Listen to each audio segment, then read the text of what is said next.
every one of them said something like, if you love what you're doing, you never work a day in your life. Every one of them loved what they ended up starting their business in. And I tell people, like, if you want to make money, go to Wall Street. Go be an investment banker. That's not why you become an entrepreneur. Welcome to the Cashflow Academy podcast. I'm your host, Andy Tanner. This is where we do our very best to make investing simple. Boy, we got a show on deck today. I have Margot Bisnow on deck. I had a great interview with her earlier this morning. What a delightful entrepreneur. What a delightful author. She wrote the book, Raising an Entrepreneur, How to Help Your Children Achieve Their Dreams. 99 stories from families who did it. So this is great, great stuff. A couple orders of business. Number one, if you have a topic that you'd like me to address or a guest you'd like me to invite, send us an email and let us know. I love getting information from you and requests from you.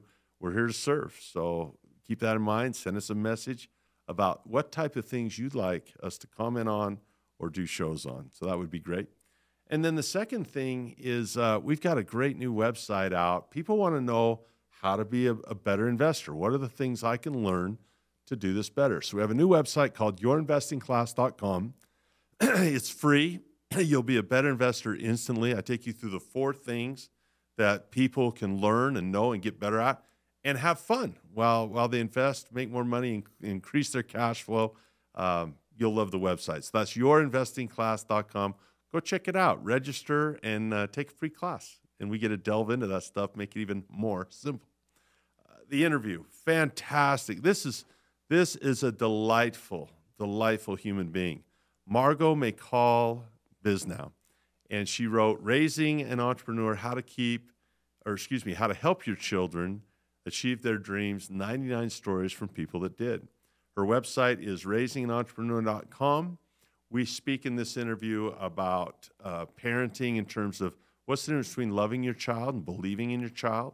Is it okay to let them fail? What role does school play or not play in entrepreneurship?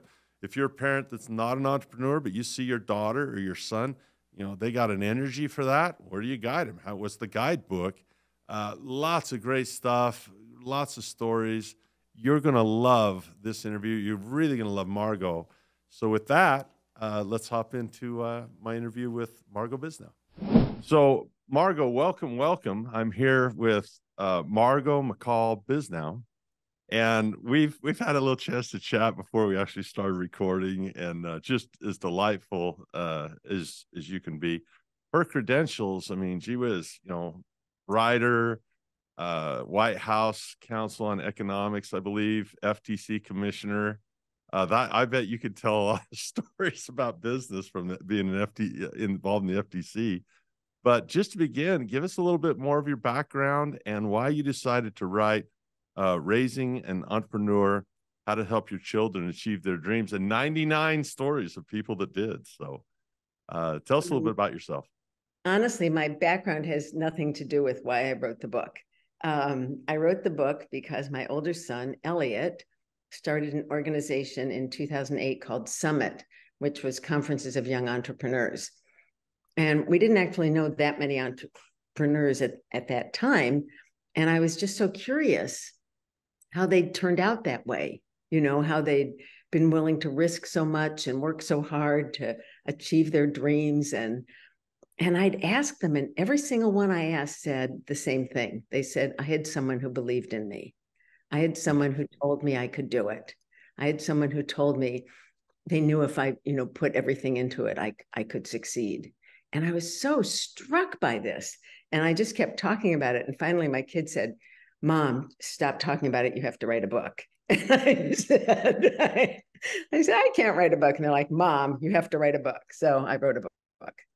That's such a great introduction, because when I hear people training for entrepreneurship, I don't know how it is for other people. I just know how it's been for me. And what entrepreneurship seems to do is, if you have any weaknesses, it'll identify them immediately and put them on display for the world. And I kind of thought about that. How does the toughness work and the resilience work and the self-belief work and risk? There's so many intangibles that when when they have the class at the school that says, entrepreneurship 101, to me, it isn't like learning physics, so this will be great. So let's just start off like this. I did not teach my kids investing in entrepreneurship because I wanted to guide them in that way. I treat it a lot like sports. I'm a terrible basketball. I was the worst basketball player in the history of my school by far. I was just a big, guy that could foul, I guess. But I didn't want to push them into basketball just because I knew they'd be big. So I actually started them in other activities: piano, guitar, jujitsu, other stuff, lemonade stands, stuff like that. So if they chose basketball, then it was their choice. And I provided that for my kids for the same reason. Not that I wanted to say, you're going to be an entrepreneur and the next Steve Jobs, but just say, hey, if this is something you want to do it. So what role should parents play, in your opinion, in developing their child for that opportunity? Yeah, I mean, I think you did it exactly right. You exposed them to a lot of things, and then you stood back and saw what gave them joy and what they took to. And I think that's the most important thing a parent can do, is not, as you said, not say, I did this, you should do the same thing. I played basketball, you played basketball, I played the piano, you played the piano. What they should do is expose them to everything and see what works. And we always had a rule in our house, like if I signed you up for something, you had to finish that semester, you had to finish that, session at camp or something. You couldn't quit the first day. But then if you didn't like it, fine, let's move on. And I think that's just so important for parents to see what gives their kid joy and then to support that and promote that. I just had a thought. It really wasn't in my notes, but as you were speaking about that, I thought about, the impact of social media on parenting. It just came into my head, and I thought, we want to showcase so much of who we are. And there's a temptation, I think, for some to say, look at my kid, look at my kid, look at my kid. And it's really got to come from that child. So let's. And I agree with you 100%. Like, I think so many parents, they think their child is a reflection of them. And so they want their child to go to a prestige college because then they want to tell their friends, oh, my kid's at this, blah, blah, blah. Instead of saying, like, what's the best thing for your child? What is the school where your child will thrive? Yeah, I loved your opening answer, actually, when you said to help them find what helps them find joy. And that's when you can have a job, you can have a career, you can find your calling. And so few of us are so fortunate to find our calling. If you're a parent and how do you identify that entrepreneurial mindset? How do you identify whether or not that's something you see in your child? So I think it's really important for parents to create the space for the kid to become entrepreneurial, but I don't think you can make your kid an entrepreneur. People who are going to become entrepreneurs have to take on a lot of risk and work really, really, really hard. And not everyone wants to do that. And that's okay. Of the people that I interviewed, the 70 people, only 5 have a sibling who is also a big deal successful entrepreneur. Interesting. And in all 5 of those cases, there is also another sibling who is not an entrepreneur. So most of the people in this book have siblings who are not entrepreneurs. But what parents can do is make their kids entrepreneurial, which is so important. Let's talk about that for a little bit, because I did not become a musician. I wasn't a good one. My sisters are concert pianists. I became a drummer, a below average drummer. But what's interesting is being exposed to that. My parents kind of pushed it on me until I fought back, and there was no way it was happening. But now that I'm older, I don't regret that I didn't learn to play the piano one bit. I don't care. I can enjoy, them doing it. But I do have an appreciation for that part of the world. I can tell when time signatures change, or when dynamics happen or a key change and some of those beautiful things you experience. And I think even if a child doesn't become an entrepreneur, there are skills in that vein that can help in their life. Would you comment on that? That it's okay, Yes. but it's still great to. So if it's okay, I'm going to read my favorite little bit from my book. Oh, good. Good. I try to throw good softballs, so it looks like we found one. That's great. Okay, even if your child doesn't want to be an entrepreneur, encouraging them to become more entrepreneurial by promoting certain attitudes can only be a good thing. All children thrive if they learn to believe in themselves, to pursue their true passions, to find new ways to solve old problems, to see opportunity where others see the status quo, to be willing to take on a challenge without proper credentials, to work with single-minded determination to achieve a goal, to take on risk if a project is worth trying, to learn that building something wonderful is its own reward, regardless of how much money you make, to view failure as feedback and setbacks as learning experiences, and to dream big dreams. Boy, that's right in the pocket. I love the last one particularly. Is, you mentioned that there's a very small percentage of parents that had both of, siblings, both kids went off and did that. And I think there's also probably an equally small percentage of entrepreneurs that got there in their first try. I Right. know, I have a litany of destruction and chaos and blood on the way to finally having a business that kind of worked, right? And you still fight those battles. And the resiliency, I get in trouble. I can never run. I go into a little rant here. I could never run for office because of what I say in my house. For example, I say things that are, someone's going to call child protection services on me. I say, hey, you stand on your own 2 feet, young man. You pull your own weight around this household. This is the worst one. Don't you dare ask what this country can do for you. You figure out what you can do for this country. You couldn't run for president on a slogan like that. You couldn't do it. Because I've noticed a little bit. I volunteer at the local high school as a mediocre basketball coach, and I noticed that there is a sense of everything has to go right, and I can't fail, and I can't have any resistance, and boy, no one's allowed to criticize me, and I think there's a toughness and an opportunity. All of us are a victim of something. It could be a health problem. It could be racism. It could be, all those things are very real. I'm not discounting them. But the resilience to say, you know what, so-and-so said this, or I failed here, I got smacked in the eye. I have the freedom to rise above that. Am I pushing against reality? Am I too old and I'm not with the times, maybe? I don't know. No, I couldn't agree more. I mean, the most important thing I think for these kids is, to learn resilience. And every one of the entrepreneurs I interviewed had a passion outside of school. For more than a third of them, it was sports. Interesting. But they all learned to compete in something. And when you compete, I mean, I can give you so many examples. Sports is the easiest because you learn when you're not working hard enough, you're not playing, right? You're not being put in.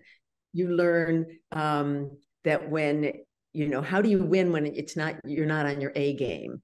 You learn to survey the course. You learn to figure out what you did wrong and to pivot and to correct for mistakes. You learn to work hard. You learn focus and grit Teamwork. and, teamwork.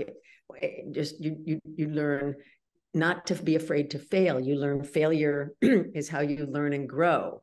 I love the Billie Jean King quote. She says, "We don't call it failure, we call it feedback." And you learn to take on risk. And none of these entrepreneurs do anything in sports today, but they all learned. It's what made them, entrepreneurial. It's what gave them the skill set to become an entrepreneur, to be willing to take on risk, to be willing to work single-mindedly to achieve their goal. That is an interesting statistic that I'm fascinated with, because I didn't know it was that large, or that might be in a sampling that large. I mean, 100 stories, that's a pretty large sample, actually, because, you look at 100 people, you're going to find out some things. Yeah, I mentioned I was the worst basketball player in the history of my school, but I was lucky that I had a Hall of Fame coach. And people ask me why I was successful. And I tell him this, I say, he absolutely demanded perfection in the things that don't require talent. Not everyone can jump high, but you can set a great screen every time. The other thing I tell people that made him successful is his desire and work to prepare for the contest was completely unparalleled. And I'm actually getting a little emotional thinking about this. God, I don't want to disintegrate my own podcast. That's never happened before. But when I think of the situations he placed me in as a mediocre athlete, I mean, it was like the gauntlet of practice. I had a couple of guys, teammates that won the NBA, and it was just like survival. And there's been many times early in business failures where that was the most important class I took in school, was being a bench warmer on a basketball court. So that's interesting stuff. And I think there's other places. It's another reason why I encourage my kids to go into music, even though I didn't excel in it. There's a tedium and a rigor and a daily practice of getting better something that is brought in a lot of ways. This is such a great conversation. So you'd probably enjoy meeting my younger son, who went to the University of Colorado to major in music composition and was the backup long snapper on the football team. That's awesome. That's unbelievable. Well, he understands rhythm, right? That's fantastic. I'll bet the snap count was never off. That's great. Well, tell me a little bit about this.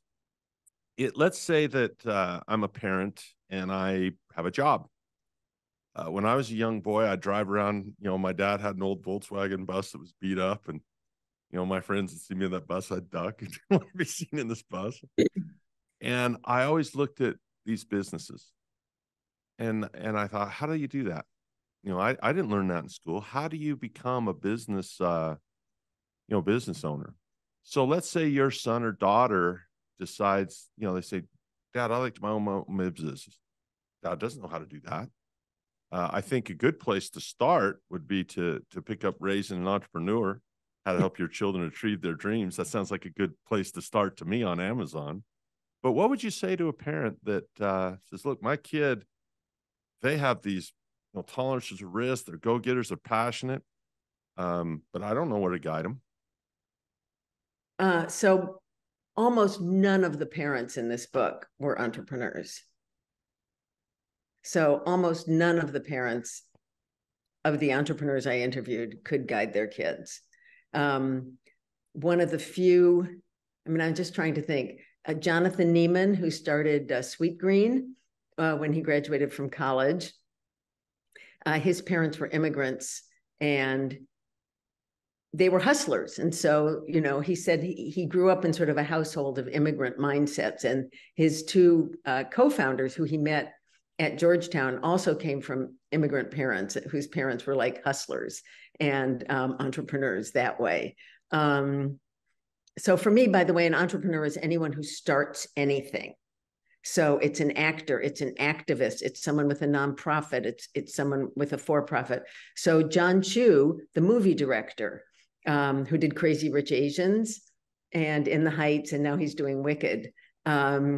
His parents were immigrants and they started a restaurant, Chef Chu's. I had the pleasure of eating there for the first time in Palo Alto last month. It's been an institution for 50 years. So, John didn't end up going into the restaurant business, but he saw parents who were working hard to establish a business. I don't know that they could guide him. They obviously couldn't guide him in directing, but he saw what it took. He saw that you work single-mindedly and you struggle to achieve your dreams. So, and I just was texting with Jonathan Neiman the other day, and I said, was there anything special from your parents, other than he told me his dad always believed in him, is even when his ideas were crazy, he was always starting little businesses and his dad was always like, go for it. And he said, his dad said, yeah, because a lot of their friends, when they were graduating from Georgetown, were like, you're graduating and you're starting a salad shack? Like, you're nuts. And he said his parents were like, go for it. And if it doesn't work, like, it's okay. You will have learned something and you'll figure out what you want to do next. And he said his parents, who at that point, were doing okay, said, I think it's really important for you to raise the money yourself so that, not get it from family, so that you learn like how to be professional and how to be organized and how to get started. And so they did. They raised a couple $100,000 and opened their first restaurant. It's just, none of these parents were there saying like, oh, I can teach you how to open the new generation of fast food, healthy food restaurants, or I can teach you how to become a movie director. But they did see that attitude in their parents of working hard and persistence and grit and keeping on trying and trying and trying. And I think that's what it was more than anything else. I love the book.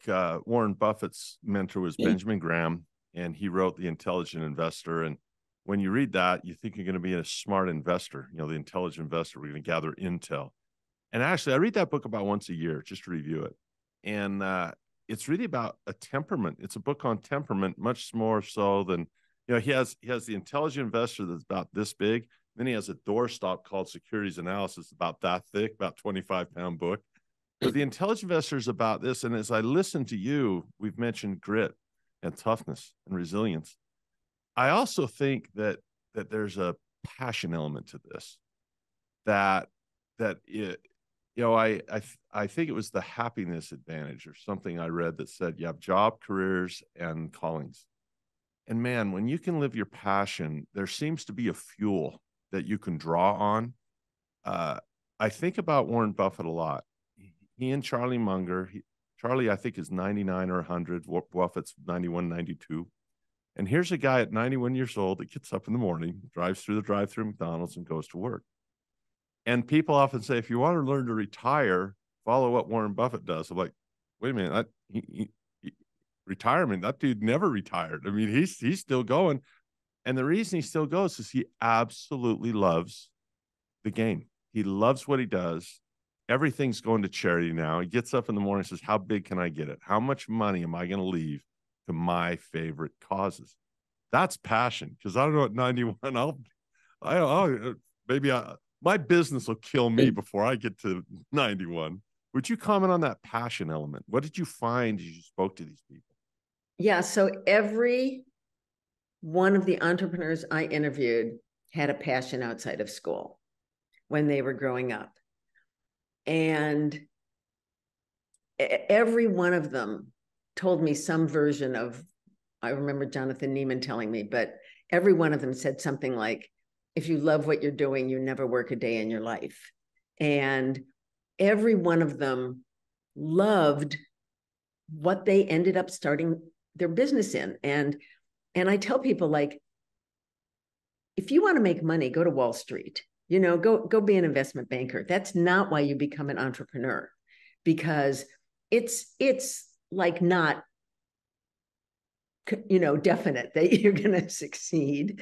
And the work is crazy and the hours are long and the risk is huge. And you do it because you love it, and you do it because you care, and you do it because you want to bring a better product or a better service to the world, and because you think you're making a difference and you're making the world a better place. And that's why they all got into these businesses. They grew up with a passion, something they cared about, something they put themselves into 100%. And then when they found something that they loved, that they wanted to do with their life, that's their passion. That's what they pour themselves into. I agree with you 100%. Boy, I hope people really caught what you just said. It was funny. My business partner, he doesn't understand me because I tried to go to Cancun for a week. I tried. My poor wife, she's so patient with me, and I'm sitting there, and there's a pool and it's sunshine. There's drinks with umbrellas in it. Everyone's drinking, and And after 3 days, I said, "Can we just go? I want to do something. I just can't sit here another day." So after I made it 3 days, and I'm just not that type of guy. I want to act and do. And boy, this is such a great conversation, Margot, because the money hopefully is a result of what you do, but not the reason for it. And Right. my father's a saint, but this is what he told me. He said, "Son, you should be an anesthesiologist." I didn't know even what that was. And he goes, I said, "What's an anesthesiologist?" I'm like 12 years old. And he says, "I think of all the jobs I've seen, that's probably the job that makes the most money for the least amount of work." And I said, and I was 12 years old, and I already knew organic chemistry was not going to be. I mean, that wasn't in the cards for this. I says, "Dad, you didn't give me the genetics to do that. Okay, I can't pass an MCAT in a million years." But it was interesting. His lens as a father was, I want my son to provide for himself. I want him to have financial security. And I think what you just said is you can't do entrepreneurship for the money. And people think, Andy, well, sure you do. You have this podcast to make money. You have this.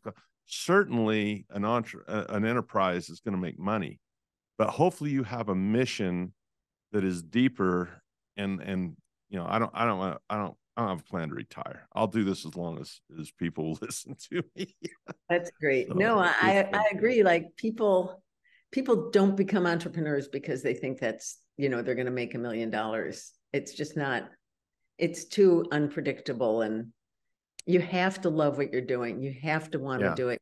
You have to believe that you're going to make a product that will improve the world, or provide a service that will improve the world, or films or music or anything that will improve the world, and give you a reason, and give your employees a reason to want to work hard.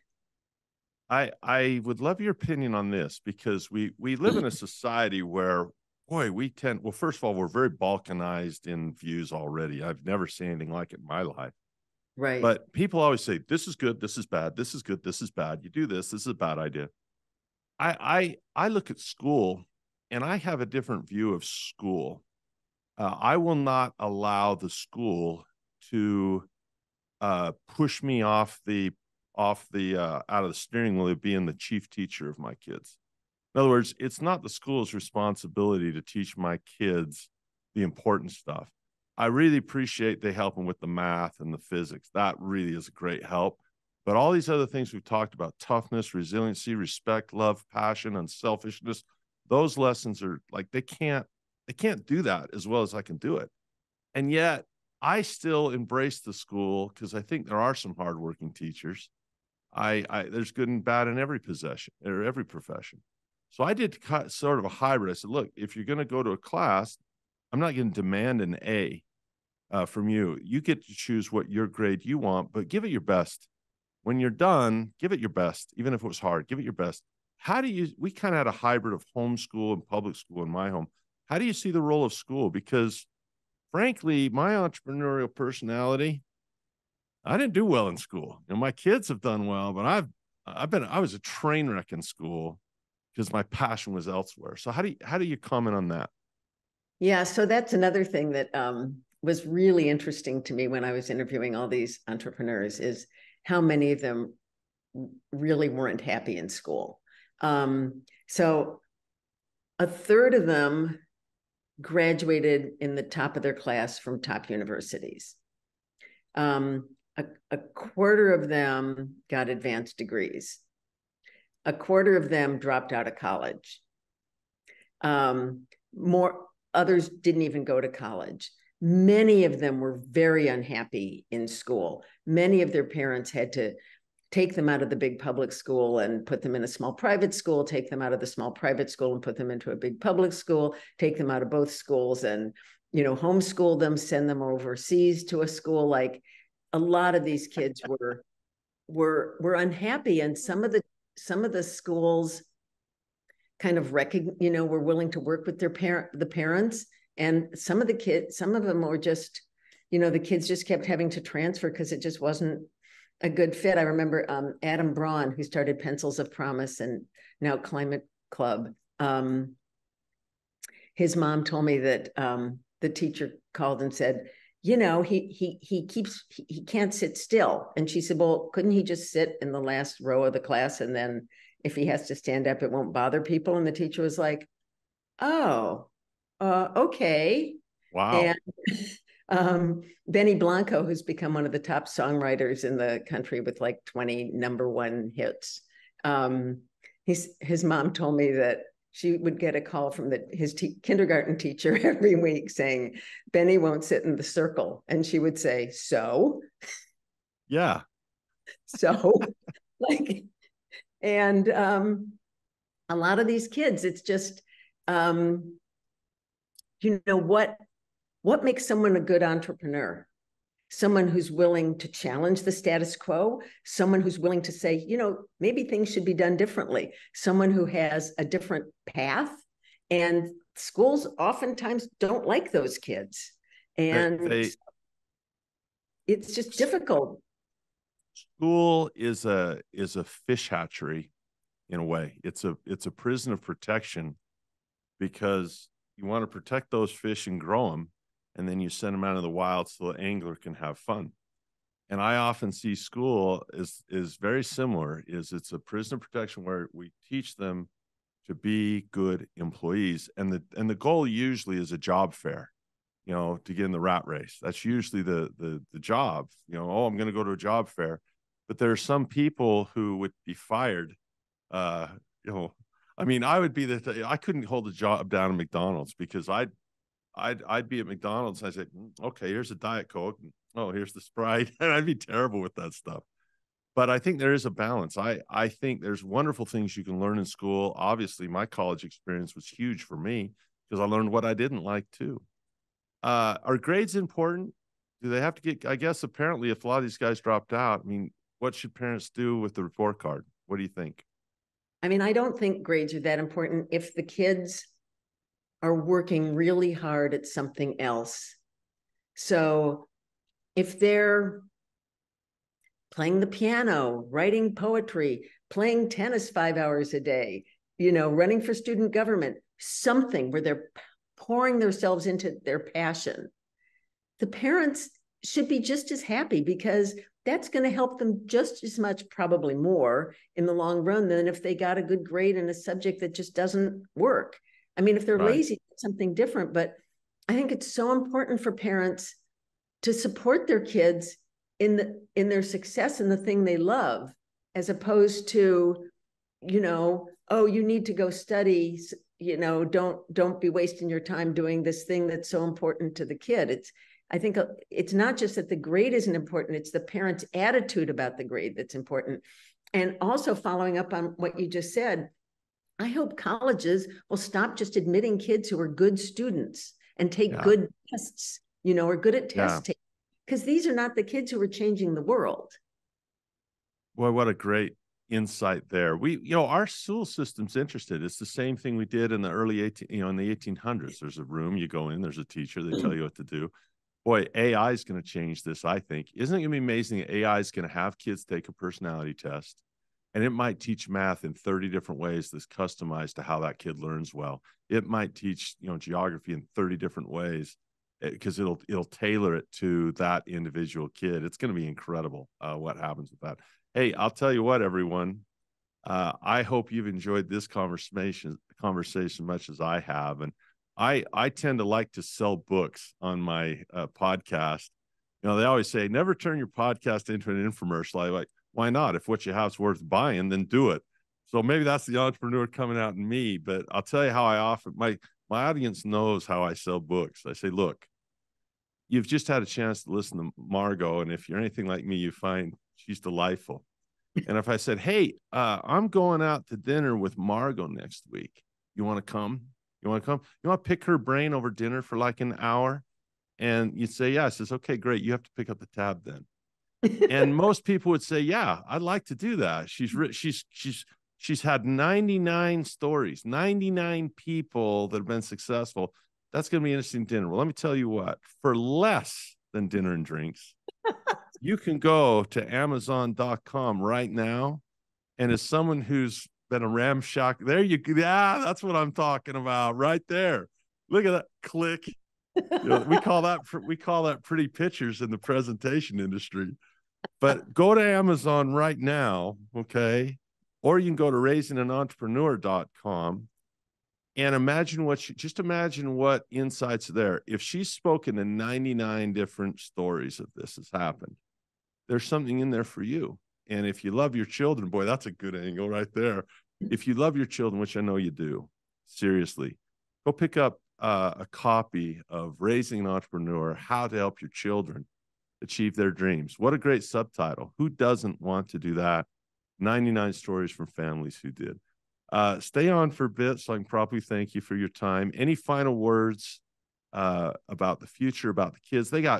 Our kids have, in my mind, there's never been an easier time to become an entrepreneur because you can speak to the world for technology, the web, marketing, social media. You can have a bigger voice now than ever before, but at the same time, this generation has more challenges than ever.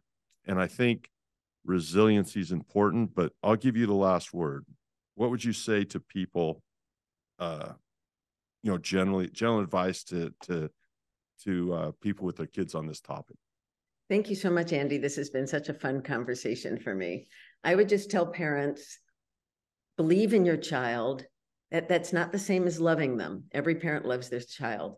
Believe in your child, see what gives them joy, support them as they pursue that. Tell them, if they work hard enough, they will get there, and that you will be there for inevitable setbacks, and not to be afraid to fail, because failure is how they will learn and grow. Failure's feedback. Well done. Well, on that, we've been speaking with Margot Bisnow, wife, mom, author, 20 years in government, FTC commissioner, President's Council of Economic Advisors, and most of all, just delightful human being. So with that, I thank you much, and we'll see you next time. Thanks. So what a wonderful conversation. I enjoyed this one as much as any I've had on the podcast. She's so delightful, both on camera, off camera. She's the same person.